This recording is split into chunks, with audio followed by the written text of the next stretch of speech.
on a reçu aujourd'hui le grand maire de Dakar, M. Barthélémy Toye Dias, qui est venu s'enquérir de la situation du cimetière, plus précisément de la gestion foncière au niveau du cimetière.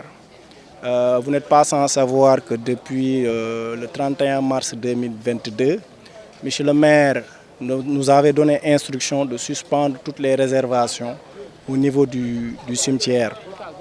Cette interdiction, bien entendu, ces directives qu'on a reçues de M. le maire ont été jusqu'à présent respectées.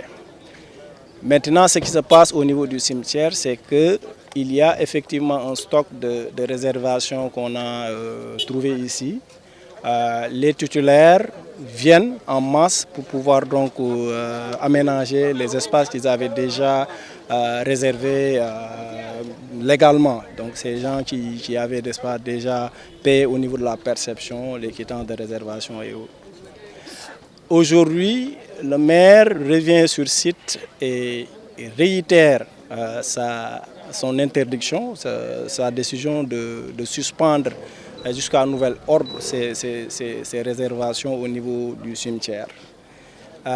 Maintenant, ce que nous voulons dire à la population, c'est lancer un appel à ces populations pour leur dire de ne pas recevoir de l'onction des personnes qui viennent pour leur dire que voilà, des réservations sont possibles au niveau du cimetière. Même le maire, il l'a signifié lui-même, même lui, il ne peut pas avoir de réservation au niveau de ce cimetière-là. Les réservations sont suspendues jusqu'à nouvel ordre. Donc la vidéo qu'on a vue circuler au niveau des réseaux sociaux par rapport à cet événement-là, c'est une vidéo qui ne traite pas de la réalité en fait dans la gestion en fait, de ces cimetières-là. Ces titulaires-là de l'aménagement du cimetière, ces gens qui viennent faire des aménagements, c'est des gens qui avaient des réservations avant cette interdiction-là et qui viennent pour aménager. Voilà. Maintenant, aujourd'hui, on sait que le maire est venu lui-même pour donc réitérer cette interdiction-là.